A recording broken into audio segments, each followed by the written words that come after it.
Welcome everyone to the description of our project, which is the Robust Journey Planner. So for the summary, we start by giving the problem motivation. Then we will move on to the description of the datasets used. Then we will explain the vanilla journey planner, that is without the incertitudes. Then we will move on to talk about the incertitude calculation and how we implement them in the algorithm. And finally, we will end by display of the user system interaction.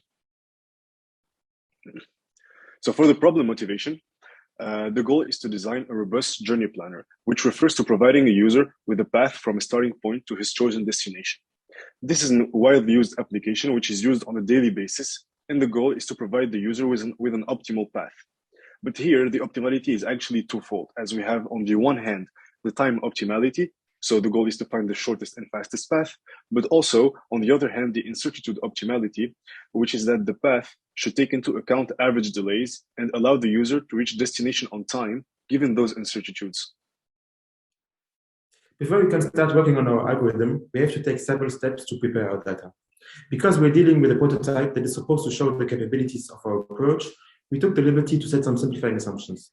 First of all, we considered only stops that were in a 15-kilometer radius of Zurich Hauptbahnhof and therefore filtered out all other stops. We kept only trips that took place during working hours. By that, we mean trips whose departure and arrival time are between 8 a.m. and 8 p.m. and from Monday to Friday.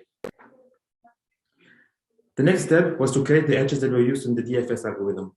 For this purpose, we iterated over all possible trips that were made. A trip is just a collection of stops that a specific means of transport does between its first and its final stop. It could be, for example, bus 33 that goes from Zurich Hauptbahnhof to Zurich Airport, for example. For each trip, we took the sequence stops that were made in increasing order and created an edge between departure and arrival stop.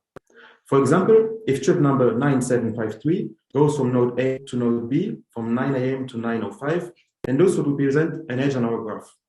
By doing this iteratively over all possible trips, we were able to extract all possible edges that could be taken during our trip. Here you can see a visualization of how our algorithm works. You can take a path that goes between those 2 points, and you can see that our trip goes to all those different edges. And for each edge that is reached, we add this edge to our final edge table. We can now imagine another trip that goes from those 2 nodes. And once again, we would keep all the edges. As you can see, there can even be some overlaps because different means of transport can go from 2 different points and can connect them.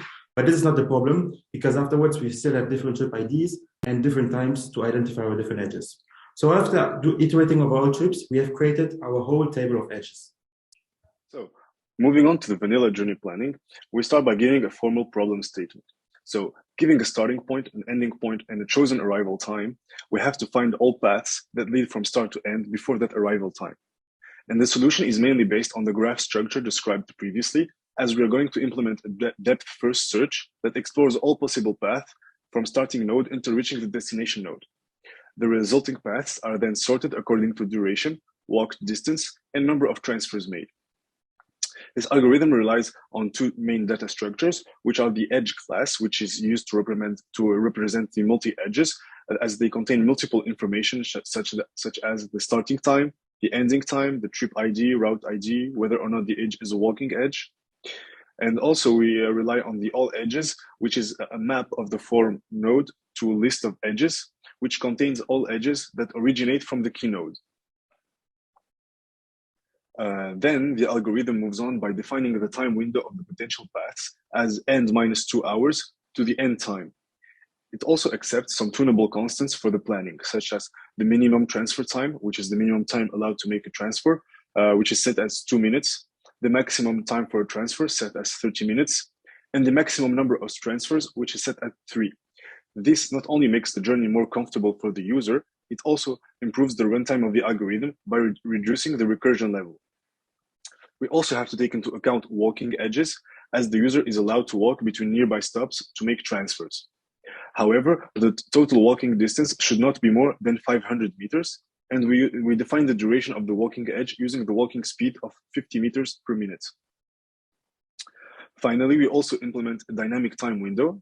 So depending on the distance of the trip, if the 2 endpoints are close to each other, it is not necessary to look for a window of 2 hours, even if the trip is critical and even considering the incertitudes. This also has the side bonus of making the algorithm more efficient by considering less paths. In order to determine the risk that a user will miss a connection or arrive late, we had at our disposal the EastData dataset that contains more than 200,000 past trips from Zurich public transport. With this dataset, we computed the delay, which is equal to the scheduled arrival time of each trip minus the actual arrival time of that trip. After that, we plotted these different delays and discovered that they follow an exponential distribution. But we saw furthermore that our slots and each mean of transport has its own exponential distribution with a different parameter lambda, which is equal to the average delay of this time slot and means of transport.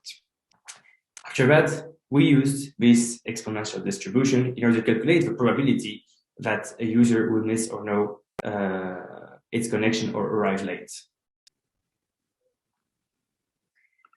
So what we did is we computed x, which is equal to the time of departure of a connection minus the time of arrival of a preceding connection, or that can be equal to the time of arrival that is required by the user minus the time of arrival of a receiving connection.